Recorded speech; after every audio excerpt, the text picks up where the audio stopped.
Hey folks, Fernando doing another video for the Modern Survivalist, and in this case I'd like to cover maybe one of the most controversial topics in the knife world. Knives, blades, swords.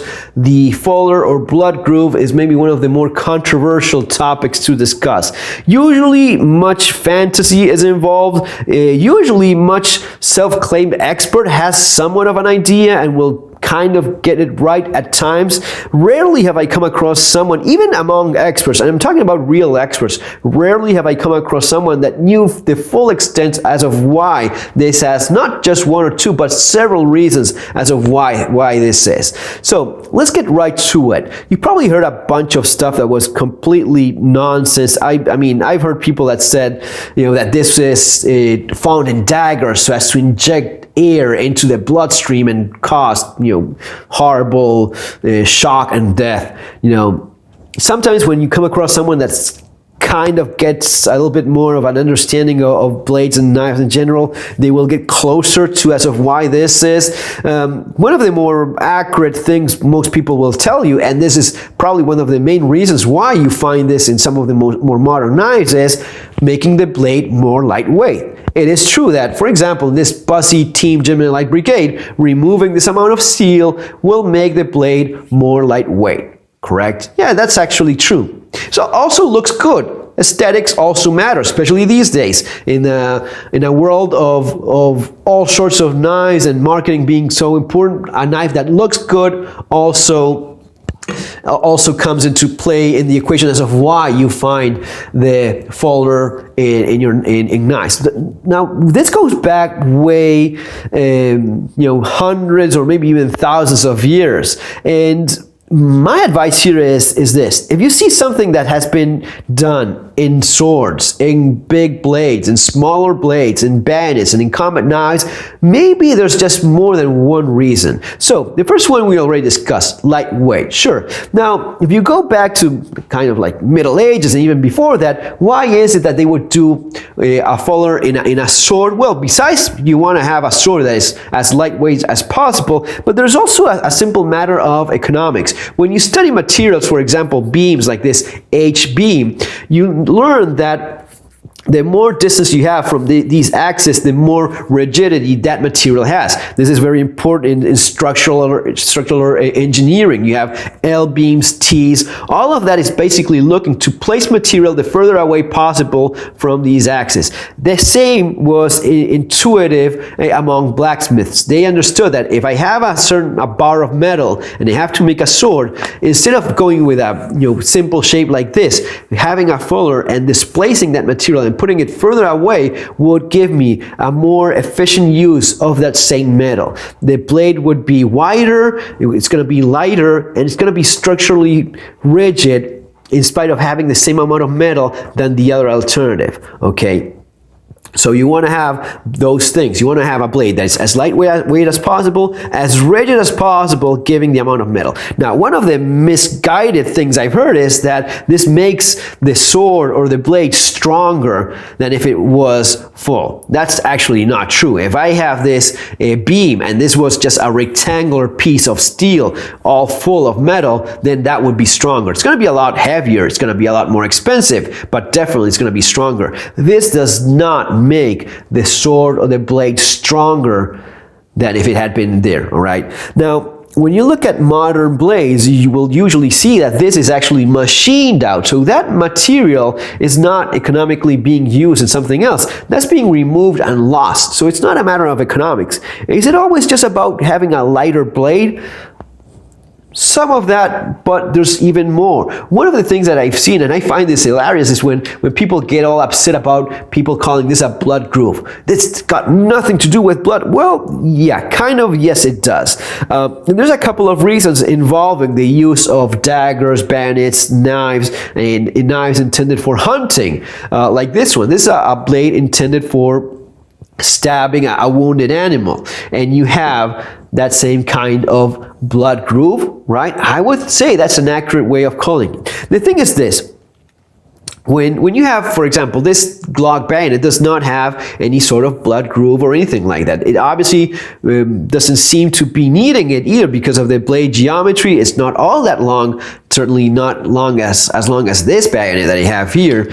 And because of the shape, it's likely that this is going to be coming out of whatever it's being stabbed into with much ease. When it comes to wounds and such, you probably heard that if you get into an accident, or even someone stabs you, or you stab yourself by accident, you just fall and you get this stabbed into your body, should you be removing it, or should you be going to the ER as soon as possible without removing it? Let's say you had an accident and you have like a branch stuck in your torso. Should you be pulling it out or leaving it where it is and go to a doctor like that? Exactly. That's what you should be doing. You leave it where it is. You don't remove it, because if you remove it, there's a good chance that's going to be bleeding in a way that you may not be able to control. What happens when some foreign object enters your body is that your skin tries to protect you from bleeding to death by closing as best as it can. Your skin is a lot more elastic than people seem to think. It's not as rigid, and it's quite elastic, and it does that. It tries to close the gap as best as possible, being as flexible as it is. When you have a little needle, goes into goes through the skin, comes out, not barely a drop maybe comes out because it closes nicely. And even with some of the larger needles, you see people do tricks that they get push a big nail through their arm, and if they push it in the right way and they don't go through any important blood vessel, it's likely going to be closing on its own. The same happens if I shove this knife through here. Chances are my skin is going to be closing around it quite well and trying to prevent me from bleeding to death. That is achieved a lot easier in a flat surface like this than in this kind of surface where I have the dreaded blood groove, because as that happens, and I don't want to get my hand all greased up, but I have the M9 bayonet here. It's a lot easier to close in this flat surface than it is to close here, where it's literally leaving a big old channel for blood to come out. How much blood is going to be coming out will depend on where you got stabbed, of course. But if there's a main blood vessel compromise, this is going to be bleeding more than this. Now, is this the end-all things about knives and what assassins use as to stab people and they would instantly bleed to death because of this? No, that's not it. But yes, it is true that this is going to be bleeding more than this. That's simply a physical fact, all right? That's just the way it is. So yes, this will bleed more, and likely one of them, that's not something that they would look poorly upon, especially when you're looking at making a weapon of war, like a bayonet, or this bayonet, which is, the M9 bayonet being used by the US military. Why is it that they require this? Well, that's one of the reasons. Is it going to be making it a little bit lighter? Sure. Is this going to be something that's going to be bleeding more than if it hasn't been there? Yes, that's also true. Finally, one of the other things that's also true is that if you stab something and it's a soft material and it's humid, it has liquid in it, there's a good chance that you'll get a vacuum effect. You'll try to push this out, and if you have something like this knife, right, there's a chance, well, this one maybe not so much because it's quite thick, but I actually had this happen to me with a kitchen knife cutting into meat. When pulling out, I saw that a chunk of meat came along with me. It had that suction effect because there was vacuum, and it just was not, air was not sipping in because of thinner blade, just was not going in, and it just came along with me. That's something that does happen. Is it common? Not at all. That's maybe why in the Glock knife they didn't even feel the need to do that. Remember, combat fighting, very dynamic, very violent situation. If you're going to be getting stabbed, you're not going to be sitting there. You're going to be moving away as best as you can, and just twisting a little bit, likely air sips in and this comes out. But it is physically possible that this, if it doesn't have, like in this hunting knife, if it doesn't have this, there's a chance that it may get stuck. Well, maybe stuck is not the right word. Let's just say it's going to be a little bit more difficult to pull out than if it didn't have it in some cases, in some instances. That is possible. In fact, there's a video on YouTube of a guy that actually tested this. He had a couple of containers with ballistic gelatin, and he had one blade without a fuller and the other one with a fuller. So he has the ballistic gelatin gel, he stabs that piece, he puts the knife, stabs that ballistic gelatin with a blade without a fuller, and he pulls up, and he has like a scale, and he measures that and you visibly see how the gelatin sticks around, and you see that suction effect, and it's requiring like 11 pounds until it drops.